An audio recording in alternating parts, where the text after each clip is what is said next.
You can always hear Robert saying, we need to help these kids. Robert Mitchener has more than 30 years of direct training in providing law enforcement for Wake County high-risk communities. In addition, he also provides personal security service to celebrities, entertainers, state government officials, and county personnel. He has used his experience with high-risk communities to help promote community mentoring, which incorporates responsible behavior, bully prevention, drug education, and gang violence. Robert not only talks about it, but he proves it by his actions, by doing events, camps, and mentoring in the community. Robert knows that children with mentors were more confident and had fewer behavioral problems. Robert is very passionate in his goal to help kids to realize their self-worth. He has several years of law enforcement mentoring to young African American males. While working with troubled adults and youth, Robert envisioned an intervention and prevention outreach program, which has become Our Youth Matters. Since its inception, Our Youth Matters has grown exponentially and currently operates as a nonprofit agency which provides academic support, cultural enrichment, and leadership development opportunities for participants. Mr. Mitchener continues to lead the organization as it expands unique programming for youth and their families through the efforts of dedicated staff, supporters, volunteers, and collaborative partners and board members. After graduating from Broughton High School in Raleigh, North Carolina, being an exceptional athlete who led it in basketball, he was accepted into Allen University in Columbus, South Carolina, where he studied business administration for 2 years and decided that law enforcement was his calling, and he joined the Wake County Sheriff's Department. Robert has taken leadership training courses that include first line supervision, burden of command, and civil liability for supervisors. He is a phenomenal man, and he has birthed a ministry that is empowering this generation. Let us please stand to our feet as we welcome to the stage the founder and president of Our Youth Matters, none other than Robert Mitchener.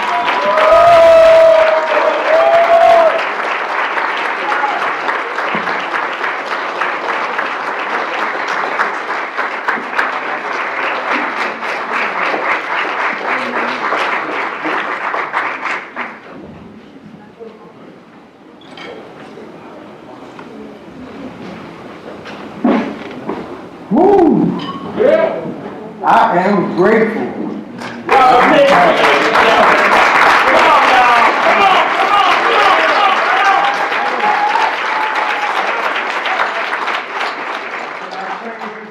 I have my own.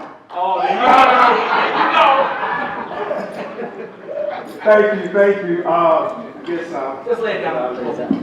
I am grateful. I challenge everyone to think about not only your kids, but somebody else's kids. Yeah. You know what your kids are doing.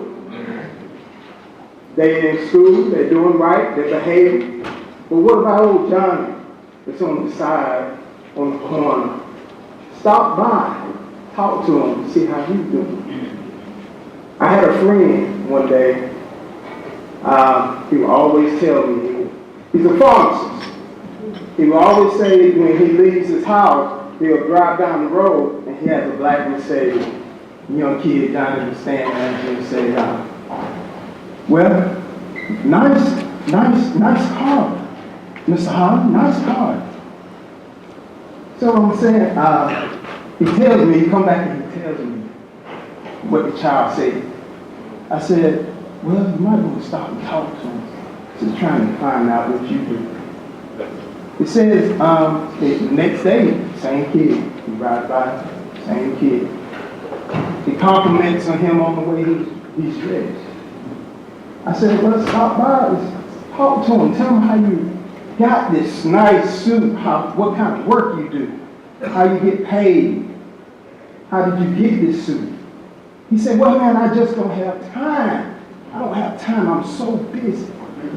I said, let me tell you something. You won't make that time.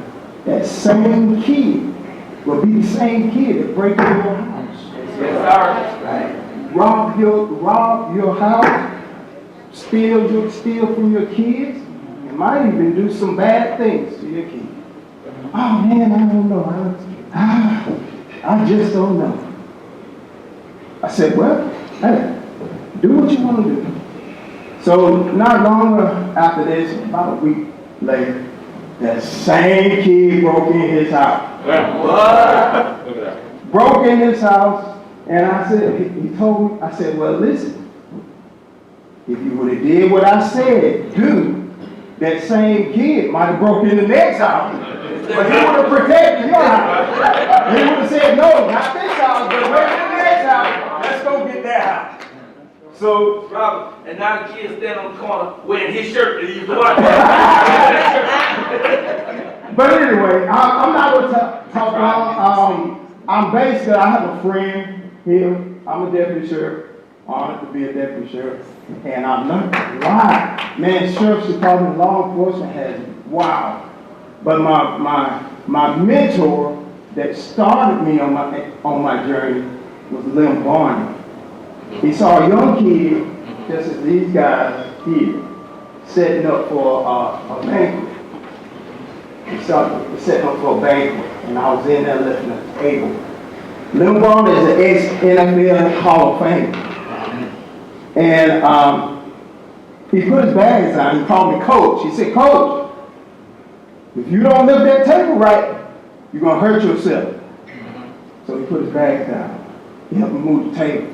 He said, Coach, when you get a chance, I want to speak to you. It's my room. It was at church and the research trying to call. That's when the Duke, anybody know about the Duke Shooting class? Yeah.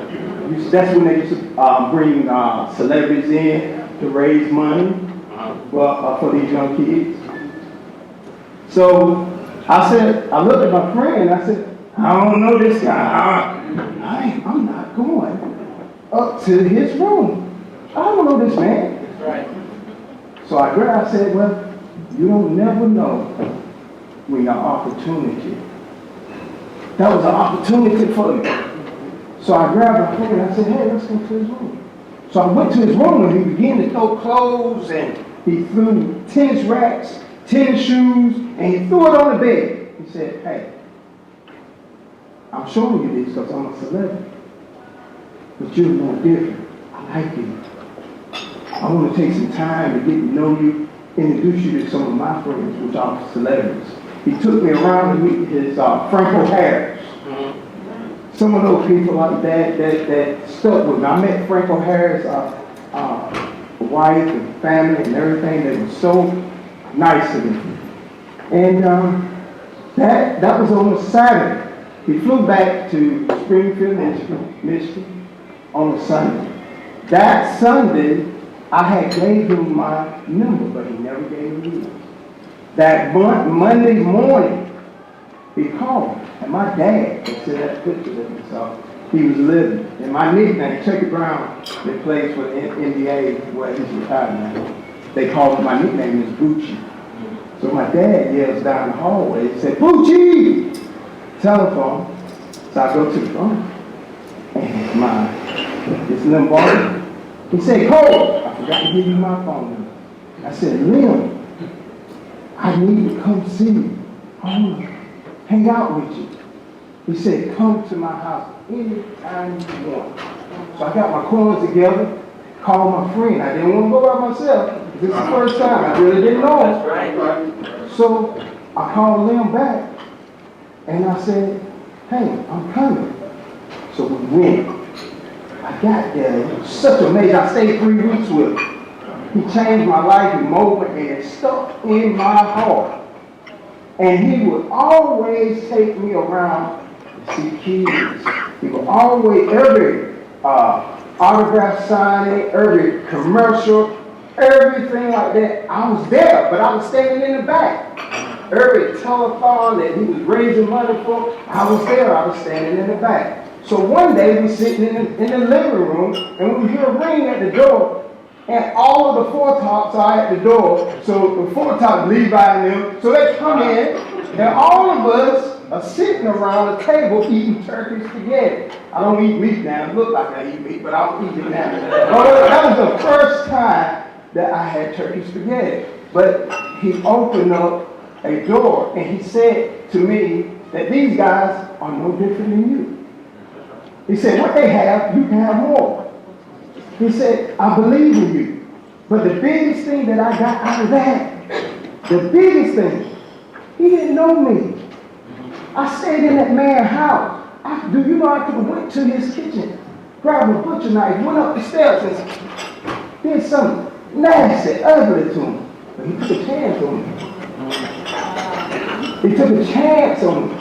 So, as I got closer to the age of 21, he called me and said, Coach, I'm at the airport.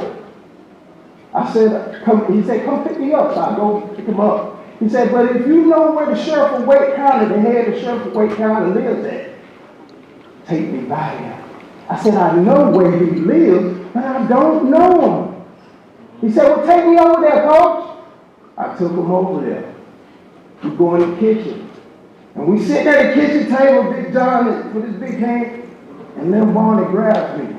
And he puts his arms around me. And he said, John, this is my friend. I need you to take care of him. And he slammed his hand on the kitchen table and said, I got him. Now what's next? So they laughed and giggled, and they looked, so we left. Next day, I never gave John Baker my phone number. John Baker called me the next day. He said, I got a pamphlet for you. I got something for you. I need you to come down here and pick it up. But I don't want you to turn it in to no one. Turn it into me. And that's it. I said, yes, sir, I will. And I turned it into him. When my interview came, he didn't ask me 2 questions. He was on the phone. When he hung up the phone, he said, you are hired. But it was a learning experience. I saw what they were doing as I went through the court system. As I was able to hear it, just like I said up there, the cries of the little kids that was in there. I was able to hear what they were crying about. Some of the kids just want attention. That's all. And they commit a crime just so you can pay attention to them. See, just like that child jumping up, hey, I want to hear. But you never call on them. Call on them. Let him feel like he's wanted, or she's wanted, or she's needed. When a person feels like they are needed, they will do the extreme and it becomes anything. Because one day we're going to get old and we have to pass the torch. So that's what we have to do.